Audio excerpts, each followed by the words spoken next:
This news is sponsored by Abhyuday Piles. नमस्कार, मैं हूं स्नेहा सिंह। स्वागत है आपका महा न्यूज 7 में। नजर डालते हैं अब तक की 20 बड़ी खबरों पे। भारत की 22 वर्षीय मनु भाकर ने रविवार को पेरिस ओलंपिक में महिलाओं की 10 मीटर एयर पिस्टल स्पर्धा में कांस्य पदक जीता। वह ओलंपिक पदक जीतने वाली पहली भारतीय महिला निशानेबाज है। हालांकि पिछले 20 वर्षों में 4 भारतीय पुरुषों ने ओलंपिक निशानेबाजी पदक जीते हैं। 3 साल पहले मनु का टोक्यो अभियान एक दोषपूर्ण पिस्तौल के कारण पटरी से उतर गया था। दिल्ली पुलिस ने एक प्राथमिकी दर्ज की और राजेंद्र नगर कोचिंग सेंटर में आई बाढ़ की जांच के लिए टीमें गठित की, जिसमें 3 आईएएस उम्मीदवारों की मौत हो गई। राव की आईएएस स्टडी सर्किल में के मालिक और समन्वयक को गिरफ्तार कर लिया गया और उन पर गैर इरादतन हत्या का आरोप लगाया गया। रूस यूक्रेन के बीच चल रहे विवाद ने पेरिस ओलंपिक के लिए भारतीय एथलेटिक्स टीम की तैयारियों को प्रभावित किया है। 2 रूसी प्रशिक्षकों ततियाना सिबिलेवा रेस वॉकिंग कोच और डेनिस कमुस्टिन जेम्स कोच तथा मिलिशिया एमिरा किसेलेवा को पेरिस खेल आयोजन समिति द्वारा उनके ओलंपिक पहचान और मान्यता कार्ड OISC की प्रक्रिया में देरी का सामना करना पड़ा है।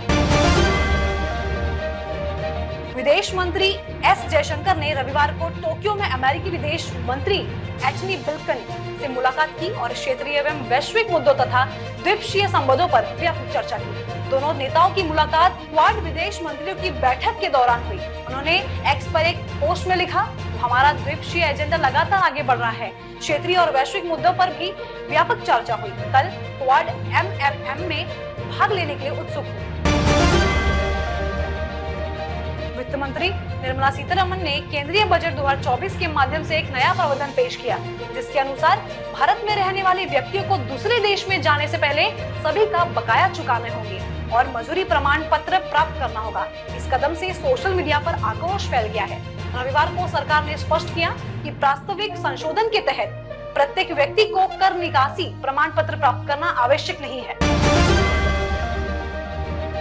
मध्य पूर्व में तनाव उस समय बढ़ गया जब शनिवार को इजराइल के कब्जे वाले गोलान हाइट्स के एक फुटबॉल मैदान पर कथित हिजबुल्लाह रॉकेट हमले में 12 बच्चे और किशोर मारे गए।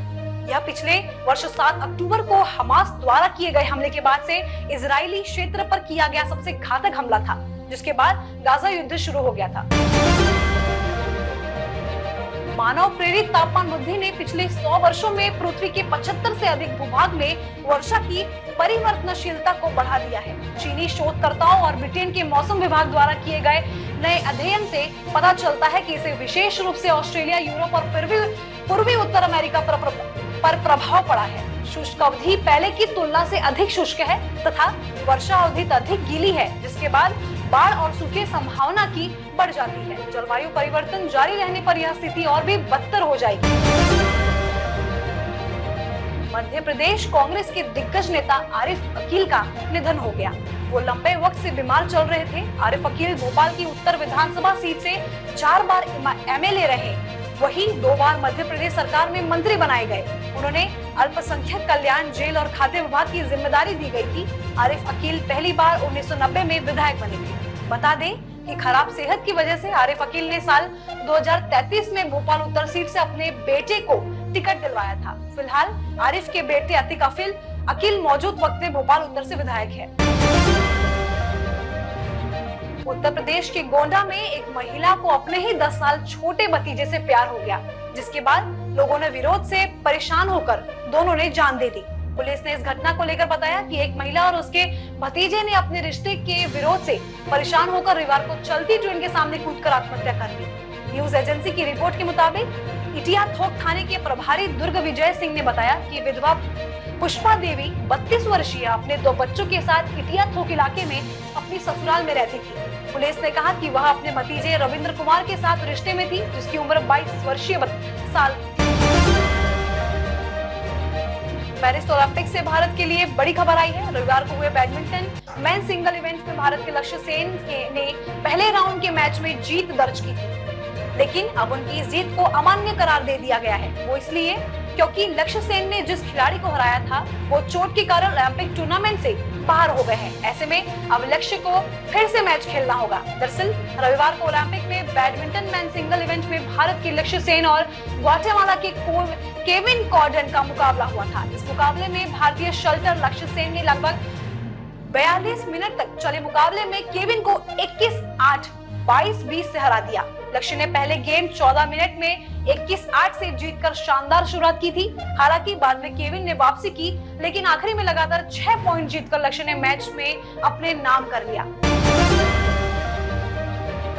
इलाहाबाद हाईकोर्ट गाजीपुर से समाजवादी पार्टी के सांसद अफजल अंसारी के राजनीतिक भविष्य का आज फैसला सुनाएगी। गाजीपुर की एमपी एमएलए कोर्ट द्वारा दी गई 4 साल की सजा पर हाईकोर्ट का फैसला आएगा। बीते साल अप्रैल में कृष्णानंद राय हत्याकांड में दर्ज हुए गैंगस्टर केस में अफजल को 4 साल की सजा सुनाई थी। अफजल की जिंदगी में जब भी कोई बड़ा बदलाव आया है वह तारीख 29 ही रही है। आइए मुख्तार अंसारी के भाई अफजल की जिंदगी का 29 तारीख से कनेक्शन जानते हैं। भाजपा विधायक कृष्णनंद राय की हत्या की तारीख 29 नवंबर 2005 थी। गाजीपुर की एमपी एमएलए कोर्ट ने गैंगस्टर के केस में जब अफजल अंसारी को 4 साल की सजा सुनाई, वो तारीख थी 29 अप्रैल 2023। इतना ही नहीं, जब मुख्तार अंसारी की बांदा जेल में मौत हुई और अफजल अंसारी के सामने भाई मुख्तार का जनाजा आया और सुपुर्दे खाक किए, तो वह तारीख भी 29 मार्च 2024 की ही थी। दिल्ली के साउथ पटेल नगर इलाके में करंट लगने से हुई यूपीएससी एस्पिरेंट्स की मौत को लेकर एसडीएम ने रिपोर्ट सौंपी है। रिपोर्ट में कहा गया है कि 26 साल के यूपीएससी एस्पिरेंट ने गलती से लोहे का गेट छू लिया था, जो पानी के पंप के खुले तार के संपर्क में आ गया। नीलेश राय की मौत की जांच पटेल नगर के सब डिविजनल मजिस्ट्रेट ने की थी। दरअसल 22 जुलाई को मध्य दिल्ली के पटेल नगर इलाके में भारी बारिश के बाद करंट वाले गेट को छूने से अभ्यर्थी नीलेश राय की मौत हो गई। उत्तर प्रदेश के गाजीपुर के मूल निवासी इंजीनियर राय कुछ खरीदने के लिए अपने पीजी से निकल रहे थे। जिस जांच रिपोर्ट में पटेल नगर के एसडीएम ने कहा कि पानी के पंप का तार लोहे के गेट से संपर्क में था, जिसे पीड़ित ने गलती से छू लिया, जिस कारण उनकी ही मौत हो गई। उत्तर प्रदेश की योगी सरकार भ्रष्टाचार के खिलाफ लगातार एक्शन ले रही है। हमीरपुर जिले में एक लेखपाल और जूनियर असिस्टेंट का रिश्वत लेते हुए वीडियो वायरल होने के बाद उन्हें सस्पेंड कर दिया गया है। इन कर्मचारियों के खिलाफ एफआईआर भी दर्ज की जाएगी। हमीरपुर में एक चकबंदी लेखपाल और एक जूनियर असिस्टेंट को रिश्वतखोरी के मामले में सलीम तक पाए जाने के आरोपी में सस्पेंड कर दिया गया है। दोनों अधिकारियों को सस्पेंड करने के साथ ही उनके खिलाफ विभागीय एवं अनुशासनात्मक कार्रवाई की अनुशंसा की गई है। देश की राजधानी दिल्ली से साइबर ठगी का नया मामला सामने आया है। यहाँ एक शख्स को 51 लाख रुपए का चूना लगाया है। इसके बाद पुलिस ने मामले की जांच की तो पुलिस ने एक गैंग को गिरफ्तार किया। यह गैंग क्रिप्टो करेंसी और शेयर बाजार के नाम पर ठगी कर रहा था। पुलिस ने रविवार को 7 लोगों को गिरफ्तार किया है। ये लोगों को हाई रिटर्न का लालच देकर लोगों के बैंक से कई लाख रुपए उड़ा लेते हैं। दिल्ली पुलिस की unit intelligence fusion and strategic operation IFSO में police deputy commissioner Hemant Tiwari ने बताया कि एक शख्स ने पुलिस कंप्लेंट दर्ज कराई थी। उन्होंने बताया कि उसके साथ 51 लाख रुपए की ठगी हुई है। विक्टिम को साइबर ठग ने हाई रिटर्न का लालच दिया और फिर उसके बैंक अकाउंट को खाली कर दिया गया। शेयर बाजार स्टॉक मार्केट ने सप्ताह के पहले कारोबारी दिन सोमवार को शानदार शुरुआत की। बॉम्बे स्टॉक एक्सचेंज का 30 शेयरों वाला सेंसेक्स ने मार्केट ओपन होने के साथ ही एक बार फिर अपना पुराना रिकॉर्ड तोड़ दिया है, नए ऑल टाइम हाई लेवल पर पहुंच गया। तो वही नेशनल स्टॉक एक्सचेंज का निफ्टी 50-100 अंक से ज्यादा चढ़कर कारोबार करता नजर आया। बाजार में धुआंधार तेजी के बीच बैंकिंग स्टॉक्स में सबसे ज्यादा तेजी देखने को मिली है। भारत के चीफ जस्टिस DY चंद्रचूड़ ने रविवार को कहा कि जब अपराध के अहम मुद्दों को संदेह के नजरिए से देखा जाता है तो ट्रायल जज जमानत न देकर सेफ खेलना पसंद करते हैं। चीफ जस्टिस ने हर मामले की बारीकियों को देखने के लिए मजबूत कॉमन सेंस की जरूरत पर जोर दिया। CJI चंद्रचूड़ ने कहा, जिन लोगों को निचली अदालतों से जमानत मिलनी चाहिए उन्हें वही नहीं मिल रही है। इसकी वजह से उन्हें हमेशा उच्च न्यायालय को रुख करना पड़ता है। जिन लोगों को उच्च न्यायालयों से जमानत मिलनी चाहिए उन्हें जरूरी नहीं कि वह मिले। इसकी वजह से उन्हें सुप्रीम कोर्ट का रुख करना पड़ता है। यह देरी उन लोगों की मुश्किल को लेकर बढ़ा देती है जिनमें मनमानी गिरफ्तारी का सामना करना पड़ रहा है। आंध्र प्रदेश के मछलीपट्टनम में स्थानीय मछुआरों के जाल में एक विशाल व्हेल शार्क फंस गई, जिसका वजन 1500 किलोग्राम बताया जा रहा है। विशाल मछली को क्रेन की मदद से गिलकल डिंडी बंदरगाह पर लगाया गया था। जानकारी के मुताबिक मछलीपट्टनम स्थित कृष्णा जिले के स्थानीय मछुआरों के जाल में 1500 किलोग्राम वजनी एक विशाल व्हेल शार्क फंस गई। जाल में फंसी इस विशालकाय मछली को क्रेन की मदद से गिलक लांडिटी बंदरगाह के किनारे पर लाया गया, जिसे चेन्नई के व्यापारियों ने तुरंत खरीद लिया। सुप्रीम कोर्ट दिल्ली आबकारी नीति में कथित घोटाले से जुड़े भ्रष्टाचार और धन शोधन के मामलों में आम आदमी पार्टी के नेता मनीष सिसोदिया की जमानत याचिकाओं पर सोमवार को सुनवाई करेगा। दिल्ली के पूर्व उप मुख्यमंत्री ने जमानत का अनुरोध करते हुए दलील दी कि वह 16 महीनों से जेल में है और उनके खिलाफ मुकदमे में पिछले साल अक्टूबर से अब तक कोई प्रगति नहीं हुई है। इन दिनों भारतीय रेलवे पर आरोप लग रहे हैं कि वह ट्रेनों में ऐसी कोच ज्यादा इस्तेमाल कर रहे हैं।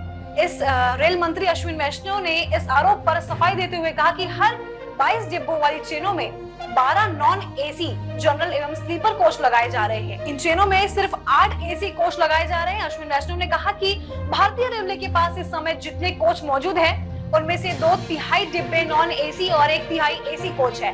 इसके अलावा भारतीय रेलवे इस साल 10,000 नॉन एसी डिब्बे तैयार कर रहा है। अगर आप तिरुपति बालाजी के दर्शन करने जाना चाहते हैं तो IRCTC द्वारा आपके लिए एक शानदार टूर पैकेज ऑफर किया जा रहा है।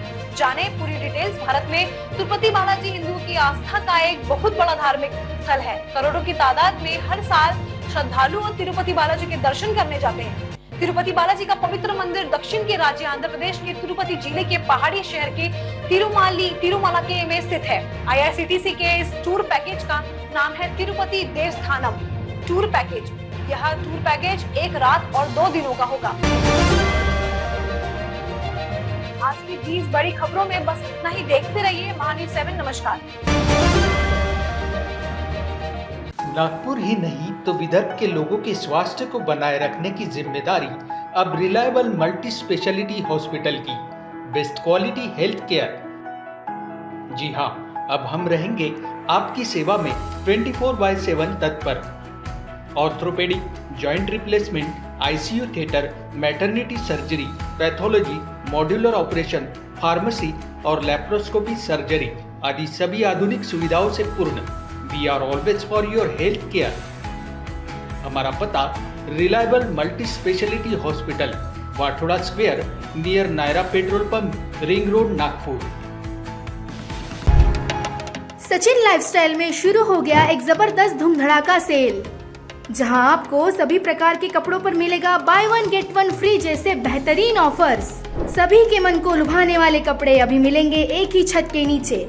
इस अवसर का निश्चित ही लाभ उठाएं और आज ही सचिन लाइफस्टाइल शोरूम में विजिट करें। Explore our extensive collection of high quality fabrics. Sachin lifestyle. हमारा पता Ramanagar, Shatabdi Chowk, Beltarodi, Nagpur. Integrity super specialist hospital and research institute of Nagpur अब नागपुर में अत्याधुनिक सुविधाओं के साथ ICU, modular operation theatre, maternity surgery and laparoscopy surgery, orthopaedic and joint replacement, dialysis unit, pathology and pharmacy. Our address: Vinoba Nagar, Kharbi Ring Road, Nagpur. Our contact: 8668792352, 9801980100.